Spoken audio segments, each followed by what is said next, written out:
Hello, welcome. Thank you. I hope you enjoyed my performance of Garden Wall by Dave Weckl. That piece is off of Dave Weckl's Master Plan album, released in 1990. And I picked to perform this. It's just because he's one of my favorite drummers of all time, really. I think he brings a lot to the art and the craft, and just love listening to him. And so I thought this solo would be a great one to pick. Just real quick about that particular song, Chick Corea, the famous Chick Corea, was the one who was playing the synthesizer solos, and Michael Brecker was featured on sax just for this one song off the record, and then Anthony Jackson played bass on pretty much the whole record, and it's really great. And Dave Weckl, I think, is one of the greatest drummers of all time, and I'm not the only one who thinks that. Modern Drummer, the magazine, placed him in their top 25 drummers of all time and their Hall of Fame. He's from St. Louis, Missouri, and eventually moved to the East Coast and quickly got recognized when he was very young by prominent studio musicians like Michael Brecker, the saxophone player, and Peter Erskine, another one of my favorite drummers. I use his signature sticks. That doesn't really matter, but yes. So he got quickly recognized. And then was recommended for a lot of bigger groups and a lot of bigger gigs, like the Simon and Garfunkel reunion tour in 1983, sorry. And then in 1985, he joined the Chick Corea's electric band and would be a full-time member for quite some time after that. Got to expand his horizons in the jazz world and the funk world as well. And that's really where he got started. And then shortly after that, and started coming out with a bunch of solo records and having many musicians feature on his tracks. And he really that's how he got started. And I really enjoy a lot of things about his style. He first coined this record, electric jazz. He kind of made his own genre. That was really made up. He really just expanded the craft in really amazing ways. One of the main musical characteristics of the piece and themes of the piece is playing melodically. And what I mean by that is, in the track, if you could hear with the main hits of the chorus, the ba-da-ba-ba-ba-ba-ba, he is playing every single one of those hits. Not every single one of them, but a lot of them. And he's emphasizing over and over again what the rest of the band is playing, and he fits his groove to the melody really well in a lot of different ways. And I think that's probably the main musical theme of the piece, and that's why I appreciate it so much. And there's different complexities in the groove, and he makes a lot of really interesting choices where he plays quarter notes on the bell of the ride cymbal when he could have just played eighth notes. But that sort of simplifies it, and it kind of makes it give it that backbeat feel, like in funk, and why it's so important. But he also brings in a simple, and this is one of my favorite grooves in the entire song, is he brings in the simple bossa nova sort of based groove for one of the synthesizer solos.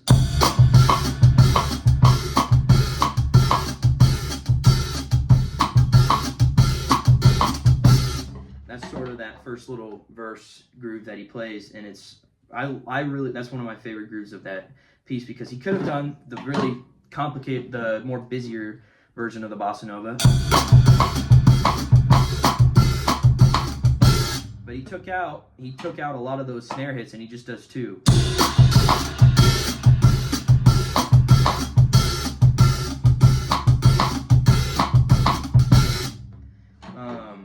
And I think that really opens up the groove, and it takes the focus away from him enough, but you notice it's still there. The change in feel of the groove is still there, but he just takes it away a little bit and focuses on the soloist. And that's something that I always try to strive for when drumming, is still have the audience still focus on the soloist, but you still be there and you still be present in the music. And so he does that really well, and the piece just grows throughout the entire thing. And in the other solo section, he does a really good job of staying open, and he moves both his hands to the hi-hat over here, like I did in the video, and just really sparse hits of the rest of the drums. He's just staying right here with the kick.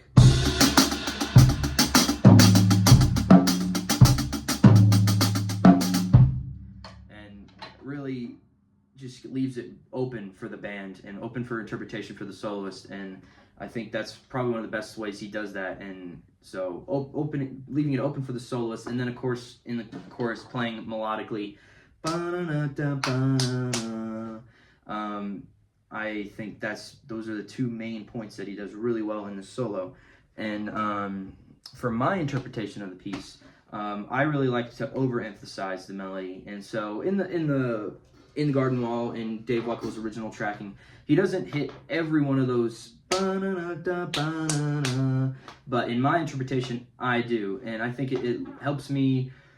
It helps the audience's ear really lean on that when you're hitting it on the cymbals. I hit every one of those on the cymbals, and then that is just, those hits are a great transition into other ideas for fills and getting back into the verse. It really leaves you on a cliffhanger. And sometimes Dave Weckl would just have a really long drum fill into that, but I would just stick with the melody a lot of the time. I like overemphasizing the melody in this piece a lot, and it really makes it stick into your head as a drummer, as a listener.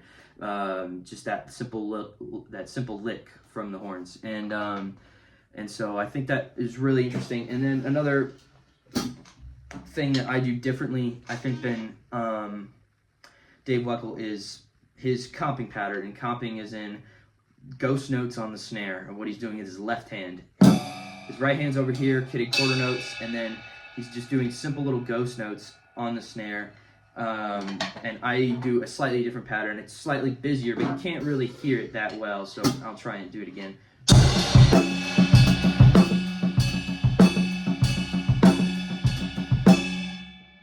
So I come, you do your 2 and 4 big accented hits, but then you still have those slight ghost notes. And so the sound is still there, but it adds a certain amount of swaying to the beat. Da da da da da, and you're still keeping quarter notes, but I do that throughout the entire piece, and I think when I have my hand over here, and it just helps me stay into the groove, and also I think it adds good opportunity and lead-ins to different transitions and stuff like that. And so my interpretation differs in the comping and in the overemphasis of the melody. And I hope you enjoyed my performance. I know I love this piece, and I've been a big fan of him, for Dave Weckl, for a long time. And so I'm glad I got to present this to you, and hope you enjoyed.